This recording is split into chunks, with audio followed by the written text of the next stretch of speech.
அனைவருக்கும் வணக்கம். இந்த வீடியோல நம்ம பார்க்க போகின்ற தலைப்பு சந்திரனின் சூட்சும பலன்கள் பகுதி 1. லக்னத்தை வைத்து நம்ம பலன் சொல்கின்ற மாதிரி ஒவ்வொரு கிரகத்தையும் வைத்து நம்ம பலன் சொல்ல தெரியணும். ஒரு கிரகம் எந்த கிரகத்துடன் சேர்ந்திருக்கிறது, எந்த கிரகத்தை பார்க்கிறது, எந்த கிரகத்துடன் பரிவர்த்தனையில் உள்ளது, அந்த கிரகம் நிற்கும் இடம் நட்பு வீடா அல்லது பகை வீடா, அது லக்னத்திற்கு எத்தனாவது பாவத்தில் உள்ளது, அந்த கிரகம் பலமாக உள்ளதா அல்லது பலவீனமாக உள்ளதா, அந்த கிரகத்திற்கு பாவ கிரகங்கள் தொடர்பு உள்ளதா, அந்த கிரகம் ஜாதகருக்கு நன்மை செய்யக்கூடிய கிரகமா அல்லது அந்த கிரகம் ஜாதகருக்கு தீமை செய்யக்கூடிய கிரகமா, அந்த கிரகம் எந்த சாரத்தில் உள்ளது, அது திரிசூன்ய சாரமா, அவயோகி சாரமா, முடக்கு நட்சத்திர சாரமா, வேதகன் சாரமா, பணப்பகை சாரமா, வைநாசிகம் சாரமா, அபிஜித் நட்சத்திர சாரமா, புஷ்கராம்சம் சாரமா, இந்த மாதிரி அந்த கிரகத்தை தீவிரமாக ஆய்வு செய்யணும். அதன் பிறகு அந்த கிரகத்தின் பார்வை மூலமாக ஆய்வு செய்யணும். அப்போதான் நீங்க சொல்கின்ற பலன் மிக துல்லியமாக இருக்கும்.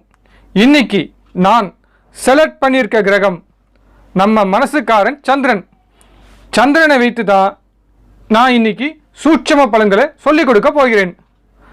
மனசுக்காரன் சந்திரன் என்னுடைய வீடியோ மூலமாக உங்களுடைய மனசு டச் பண்ண போகிறது.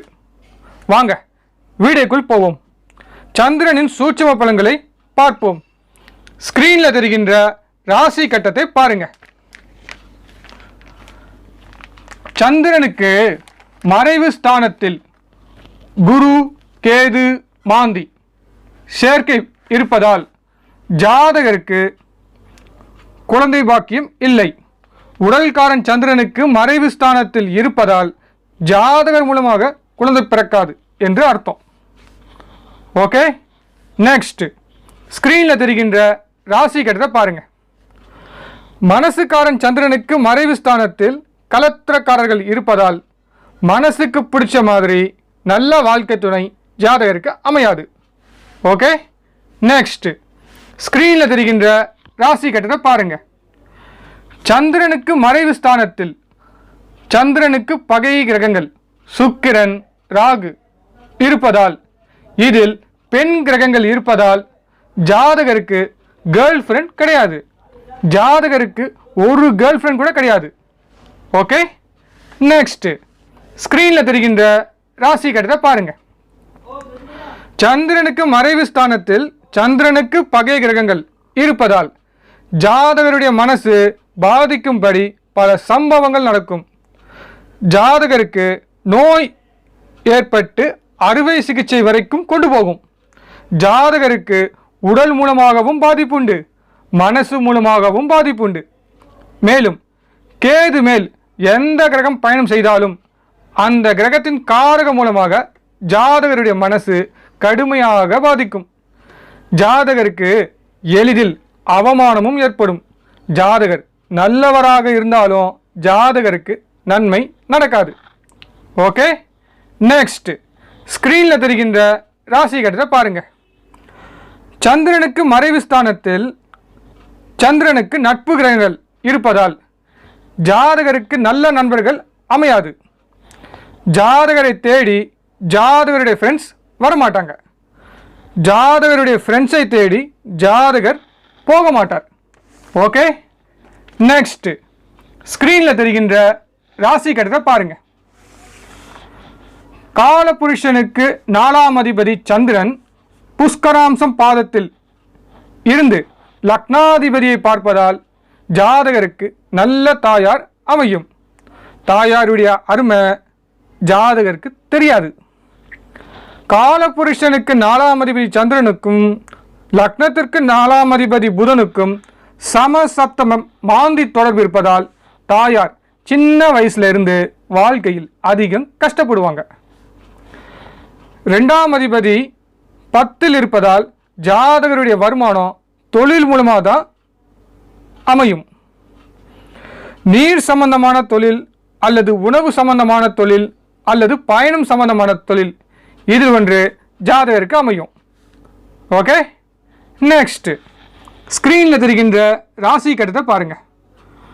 4ஆம் அதிபதியுடன் மாந்தி சேர்க்கை பெற்று காலபுருஷனுக்கு 4ஆம் அதிபதி சந்திரனை பார்ப்பதால் அது கர்மஸ்தானமாக இருப்பதால், மேலும் அந்த 2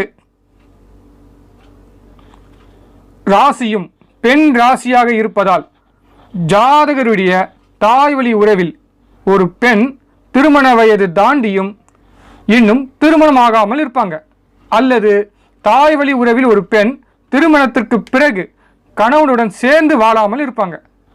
அடுத்து தாய் வழியில் ஒரு பெண்ணுக்கு நிச்சயம் ஒரு துர்மரணம் ஏற்படும். இதில் லக்னாதிபதி தொடர்பு இருப்பதால் ஜாதகருக்கு அடிக்கடி வாகன ரிப்பேர் ஏற்படும். ஏன்னா அவர் தானே 4ஆம் அதிபதியாக வராரு, அதனால தான் இந்த விஷயத்தை சேர்த்து சொன்னேன். ஓகே, நெக்ஸ்ட் ஸ்கிரீனில் தெரிகின்ற ராசி கட்டத்தை பாருங்க. காலபுருஷனுக்கு 8ஆம் இடத்தில் குரு வர்க்கோத்தமம், சூரியனும் வர்க்கோத்தமம், மேலும் லக்னத்திற்கு 8ஆம் அதிபதி சனி உச்சம். அதனால் ஜாதகருக்கு ஆயுள் அதிகம். ஜாதகருடைய பரம்பரையில் அதிக ஆயுள் பெற்ற நபர் இந்த ஜாதகர் மட்டும்தாங்க. நெக்ஸ்ட் காலபுருஷனுக்கு 4ஆம் அதிபதி சந்திரனுக்கும் லக்னத்துக்கு 4ஆம் அதிபதி புதனுக்கும் மாந்தி தொடர்பு உண்டு. அதனால் ஜாதகருடைய சொந்தக்காரங்க முன் வந்து ஜாதகருக்கு எந்த உதவியும் செய்ய மாட்டாங்க. ஜாதகர் குடியிருக்கும் வீட்டில் நிம்மதி இருக்காது. ஜாதகருக்கு சொந்த வீடு வாங்கும் யோகம் இல்லை. ஓகே, நெக்ஸ்ட் ஸ்கிரீனில் தெரிகின்ற ராசி கட்டத்தை பாருங்க. லக்னாதிபதியும் மாந்தியும் சேர்க்கை பெற்று லக்னாதிபதிக்கு பாதகஸ்தானத்தில் சந்திரன் இருப்பதால் ஜாதகர் மூலமாக தாயார் அதிகம் கஷ்டப்படுவாங்க. ஜாதகரால் தாயாருக்கு மன நிம்மதி இருக்காது.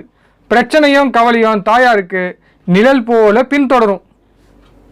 அடுத்து குரு கேது சேர்க்கை பெற்று 6இல் இருப்பதால் 6ஆம் அதிபதி செவ்வாய் 6ஆம் இடத்தை பார்ப்பதால் ஜாதகருக்கு நிச்சயம் கடன் உண்டு. இதில் ஸ்திர ராசி சம்பந்தப்படுவதால் ஜாதகருக்கு வாழ்நாள் முழுவதும் கடன் உண்டு. ஓகே, நெக்ஸ்ட் சுக்கிரன் வீட்டில் பாவ கிரகங்கள் உண்டு. சுக்கிரனுடைய மூல திரிகோண வீட்டில் 9ஆம் அதிபதி சனியுடன் 2 திதி சூன்ய அதிபதி பரிவர்த்தனையில் உண்டு. அதனால் தந்தை கையில் பணம் தங்காது. தந்தைக்கு பணத்தை மல்டிபிள் பண்ணக்கூடிய நாலேஜும் இருக்காது. மேலும் சூரியன் சந்திரன் சஷ்டாஷ்டகமாக இருப்பதால் அப்பா அம்மா ஒற்றுமை குறைவு ஏற்படும். ஆனால் சூரியன் சந்திரன் சஷ்டாஷ்டமாக இருந்தாலும் இதில் ஒருவர் திதி சூன்யம் தொடர்பு உண்டு. அதனால் அப்பா அம்மா இருவரும் ரொம்ப ஒற்றுமையானவங்க என்று அர்த்தம். Okay, good.